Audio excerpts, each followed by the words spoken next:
You know, here comes the old fart again, the old man. 54-year-old fart, Weaver John C. How you doing, guys? I have had an interesting conversation with students, staffers over at Antelope Valley College. And what I had talked about with them is what I'd like to discuss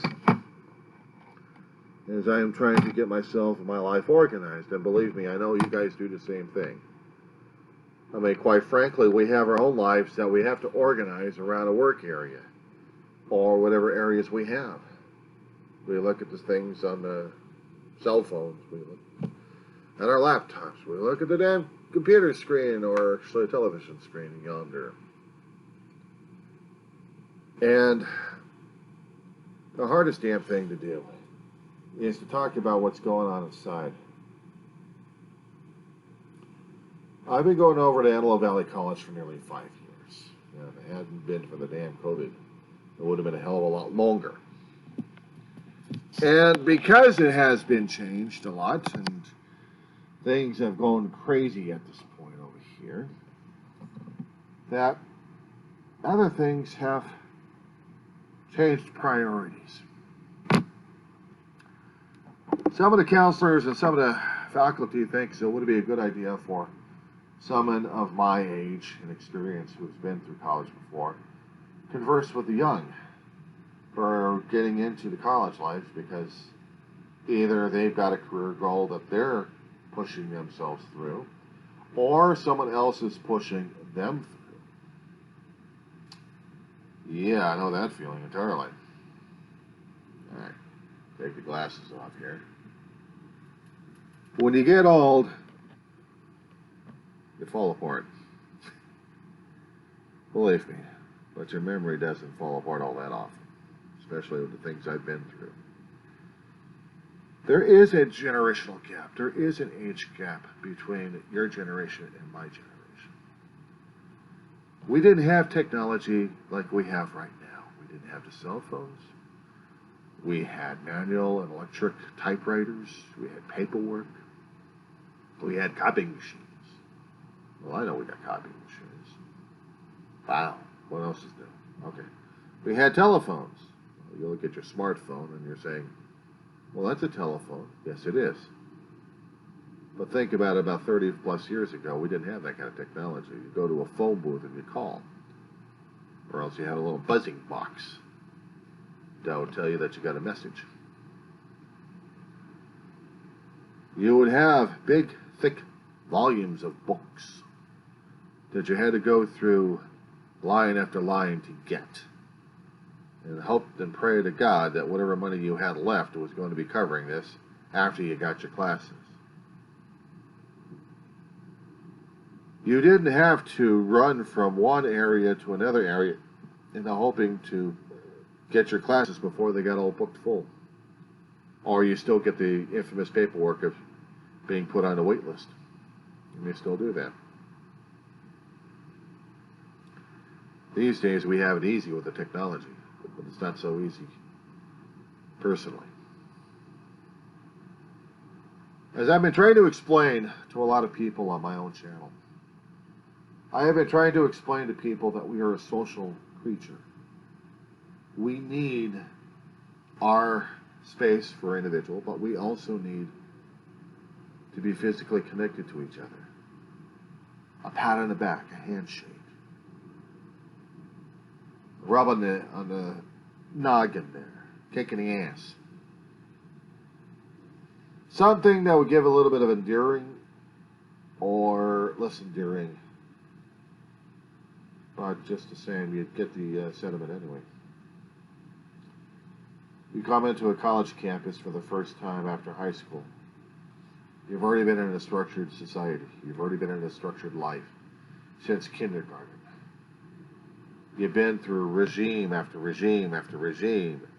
Your parents on your ass half the time or all the time, trying to tell you how things are going. I know I did. I had an older sibling, a brother of mine, 8 years, passed away a couple of years back. We've been through hell in a handbasket. He had been through one particular elementary school that the principal kept looking at me and thinking, please, dear God, don't be like your brother. Don't be a regular hellion. Things were different back then. But they still had structure. They still had books. We still had teachers who told us what to do, what not to do. We had that regime going on until we get into maybe a pre-college type program, either in high school or in college itself, where things are a little bit more laxed. But the matter is so intense. And things are so stressed more than you can deal with. There's shorter time compressed to study materials. You've got 4 or 5 subject matters. Well, you did the same thing every single day. What's the point? The point of the matter is when you get into college, it's a lot different. Sometimes the social structure is a lot different. You're looking at the teachers a lot differently because you're thinking you're still back in high school. You're still back in the structure. And the teachers are looking at you hoping that you are the most mature students. They pray to God that's come out of high school. If not, some of them really don't have a good opinion about you. You automatically feel this when you go into certain classrooms. There are other professors that hold out a hell of a lot of hope, and they want to make sure that they get the right students over there that they can actually teach. And the students are actually listening and paying attention. They're writing notes. They're taking recordings. What the teachers are looking for, what they're eagerly anticipating for, at least I know some of them, is there anybody home? You give them a vacant stare. You're listening to all of this. I don't know if I can deal with all this Christmas. You want me to write? How many times? How many pages? What format? Oh my God. I'm not quite sure if I can do that or not. I think maybe we were taught that, I just didn't pay attention. I had lousy grades coming out of high school. Or better yet, you had the best grades out of high school, and you're still looking at everybody like, what's going on here? Why are they like this? Welcome to college.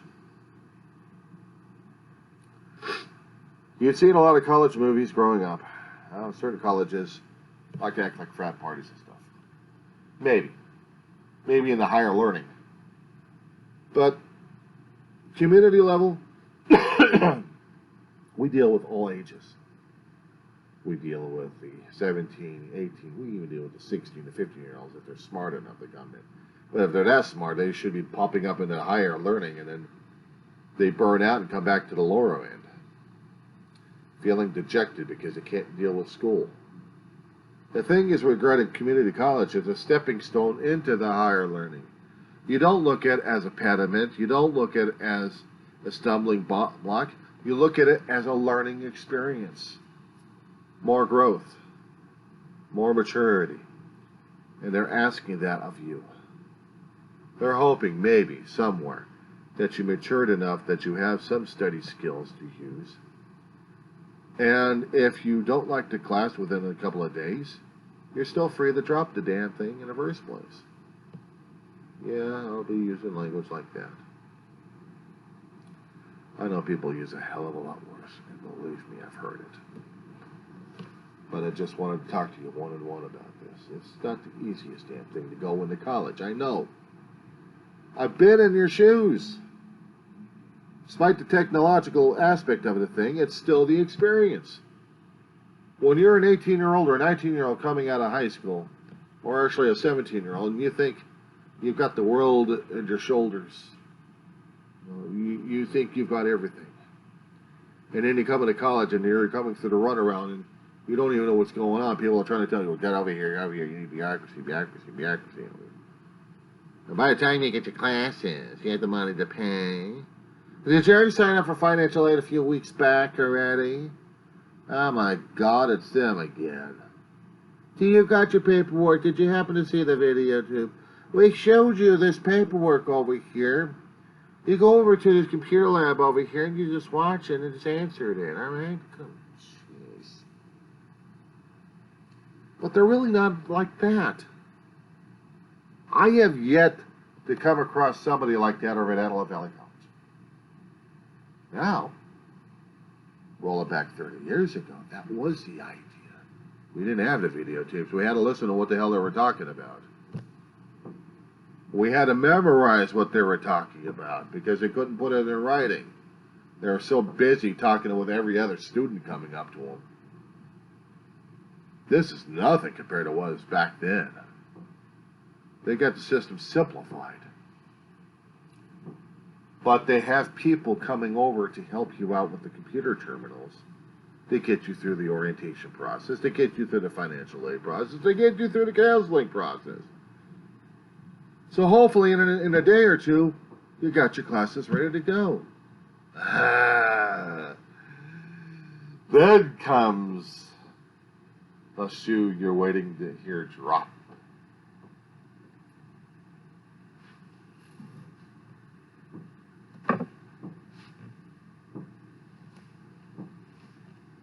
I'm waiting for that shoe. You see a shoe? I don't see a shoe. I got neighbors. That's not a shoe. Okay. So, first day of class. You got your notebooks. You didn't get your notebooks? Oh boy. You found out what your classes were, right? Okay. That's good. First step. Always come in with just one notebook or two. If you got 5 or 6 classes, it's usually nice to have 5 or 6 notebooks with you per class. Except if you got PE, that's a different story altogether. Or shop, or if they need notebooks for that one. I don't know.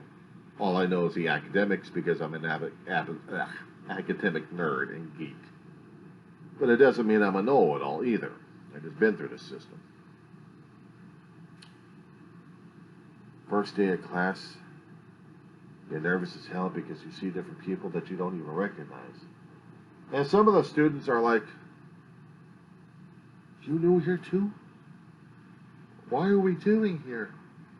Oh, I went in orientation over here, and orientation told me to go over here because I like this and I like that, so I got to go through it again here. Oh, me too. Well, just sit in the back here and just listen to what's going on. See those people going up in the front? Oh, they got to be know-it-alls. Not really. Not really. Because you still got some of the scared people coming up in the front because they also want to find out what's going on. Not many people who have the courage to go up in the front seat. And I like to say in the back, because then they can run out fast. They don't like it. They want to get the hell out of there. I've been through that myself. And eventually you get to move up in front. You feel real comfortable enough. Of course, the seating arrangement that the teacher's already got in his head, you've already screwed up right now as it is. But the first day of class, everybody's scared. Everybody's scared. The teachers, not so much. They go through it every semester. They have just a little bit of anticipation. They have a little bit of fear, but not much because they've been through it too many times. They know the drill. They are the drill. And they will give you the drill. They give you sheets of paper called the syllabus. And you look at it, I'm like, this wasn't what I did in high school. No, welcome to College 101. Oh my God, what the hell is this? I got stuff. I gotta get how many books? Where the hell have I got these damn things from? If you ask your teacher nicely, they'll say, well, you got the student store right next to the cafeteria over there. They'll be able to help you out. Now, outside the cafeteria and outside the student store, there are bulletin boards. And they all talk about, yes, it's actual pieces of paper, okay? And they all talk about used books. Now, there's procedures on this. You would have to go to the student services area inside administration and talk to them about getting a flyer put up. Once you get the authorization approved, they'll be able to put it up there or give you approval to put it up there. They do check on it from time to time. Students will sell the used books that they've already studied, marked up. Handy as hell, I'll tell you. Especially for the topics you're putting yourself through. Geology is one of them. History is the other one. Mathematics. Philosophy. Astronomy. You'd be surprised how many used books we get. You'd be surprised how many used books to get to be sold. And sometimes you'll see them online. People will post them on eBay. Or maybe go through Amazon. Or maybe through the Murata bookstore. But they're a hell of a lot cheaper than the new stuff, unless the teacher wants the new stuff. And believe me, they all want the new stuff. They all want you to get the new stuff, but the used stuff is fine. Because it'll have the older information on there. It may not be up to speed for them, but it'll give you the more gist of what you're dealing with. It costs money regarding the new books. Now, if you had already gone through financial aid and you have already been told about this, you've already seen the videos regarding it, you've already been through the questionnaire, so maybe now you got the notification that you're going to get money.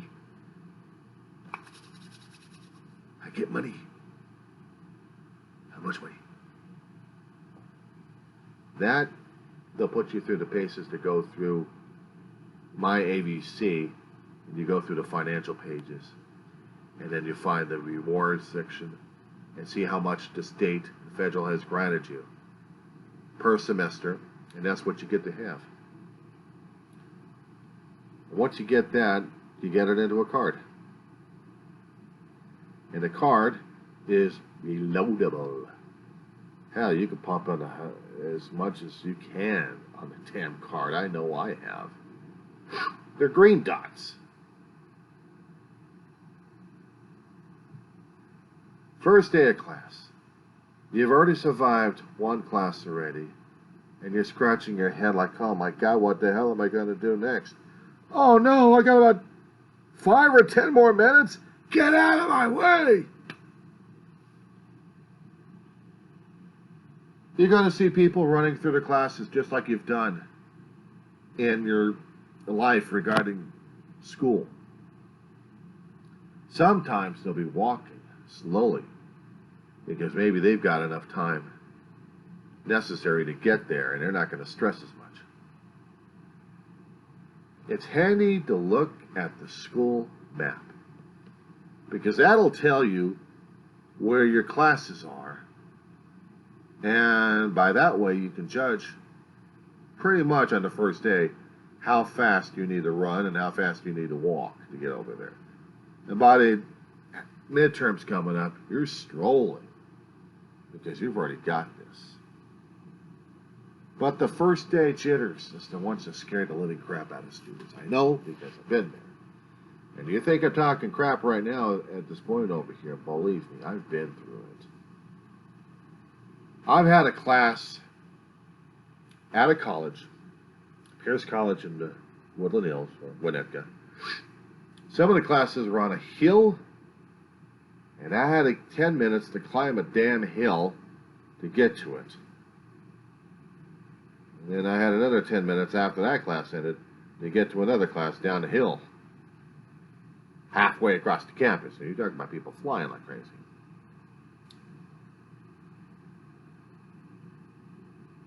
But it's not that to drive students crazy. Can they deal with the pressures that the teachers are asking them? They're looking at the syllabuses and they're scared to death. But what scares them the most is they feel they cannot talk to this teacher. They can't talk to the instructor like we're doing right now. One adult to another adult. One student to another student. The instructors are asking for that from you. They want you to do that. They want to make sure that you know what the hell's going on. They want to know what's going on in here. They want to ask, how are you doing? Some of the teachers may be a little pushy or standoffish. They don't want to deal because they've already got too much right now as it is. But they still encourage you to make an appointment to talk with them in their offices. And I advise you to do that because they'll help you direct yourself further into the class. They're trying to get programs right now in Antelope Valley College to have students like me who've been through there to talk to students like you who are still struggling. 2 or 3 weeks and you're looking at the stuff and you're thinking you can't do the test because you don't understand the material. Even when you have a study group and you're still studying the thing, you still don't understand. Now normally they would push you over to the Learning Center because they would have other students over there to help you out.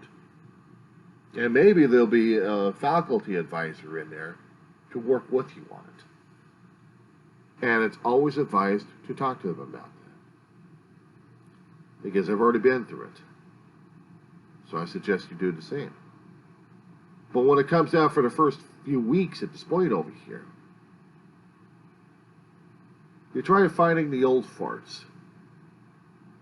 The seasoned vets have been there at least 2 or 3 semesters. At least 2. Because they've already walked your path. They've already survived their semester. And they'll say, what do you need? All right, let me talk to you. I'll take you aside. And they'll say, all right, what's going on? I want to drop the class. What's going on? I think he's an asshole. Yeah, he's an asshole, but he knows what the hell he's doing. So what's going on in the class? Well, he wants me to write this thing, and he wants me to do this, and he wants me to do that. Who's your instructor? Well, this person over here. Oh, come on, you got to be kidding me. I already had him last term. Well, what was he like? He's exactly the same way, and I got used to him after 5 weeks. 5 weeks? Some people took a shorter time than that because they could deal with him. Well, this guy's a royal jerk. What were you doing? What were you thinking?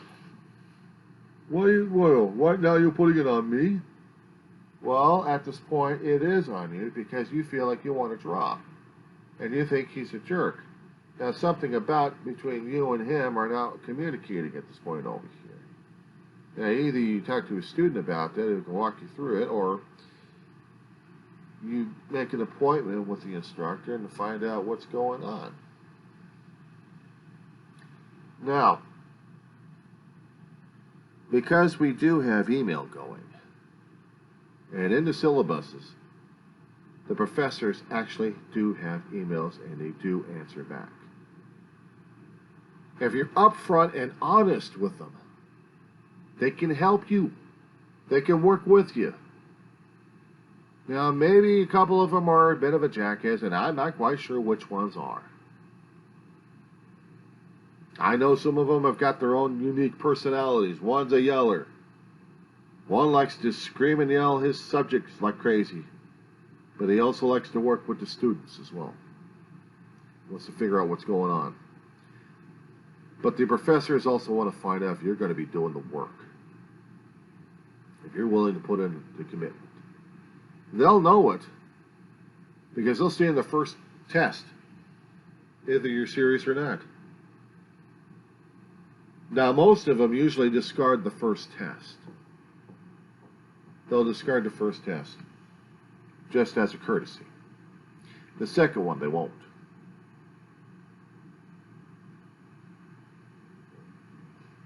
Some of the teachers will grade by a curve. You'll find their behaviors are somewhat loose, jovial, sometimes restrictive. If they're having a good day or a bad day, you can tell by the body language after a while. And you're probably asking, what's going on, Professor? Had problems at home. Oh boy. Trouble again? Yeah, okay. So you kind of get an idea how the professor's doing by talking to him like a human being. But I've seen the students act as if the professors should not be talked to at all, should not have had any questions thrown to them. And the professors are willing to answer them, but you have to be patient with them. You have to feel your way to throw the question out to them. Even it might irritate the living crap out of them, but at least you're persistent about it. You're showing initiative. They take notice. They take notice. After a while, when you're able to talk to them like a normal human being between you and me like this, you still give them the deference of respect. They still earn the title of professor. But you still treat them like a regular human being. Just don't curse and cuss at them like crazy. It doesn't work. Talk to them like I'm trying to talk to you right now without all the... I'm not going to use any big fancy words about it. I'm not going to curse and cuss at you. You already know the damn language. So we don't need to do that to each other. But you can talk nicely to the guy. Not like, Mr. Professor, can I ask you a question? I've seen guys like, hey, yo, Professor, got a question for you. Okay. What's saying this and what's saying that, what's saying this? What do you think? Okay. Give me a second here. Let me get it back to you on that one. I got to think on that one. Just don't start doing the Jeopardy thing on them, okay? Pisses off a lot of them. I know this is a 30-minute situation here. I'm trying to deal with the new student of what's going on. But this is the kind of stuff I had to deal with. Coming over here at Antelope Valley College as an adult peer is one thing. But in your situation, yeah, it was scary as hell because they had different expectations over 30 plus years ago. I was in your shoes. Not your specific shoes that you're wearing, but, you know, I had my own shoes, and I walked those kind of paths that you did. Even though you weren't born 30 years ago. But I have walked those paths. So if you happen to see me on a campus, or happen to see me my stuff online, check it out.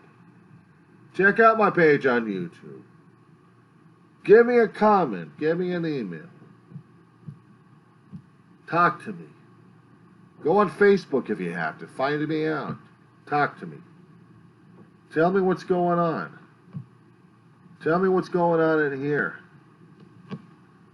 Because hopefully we can find a solution. Hopefully we can get you back into studying again. Hopefully we can get you graduating out of the college. Wouldn't you like that much?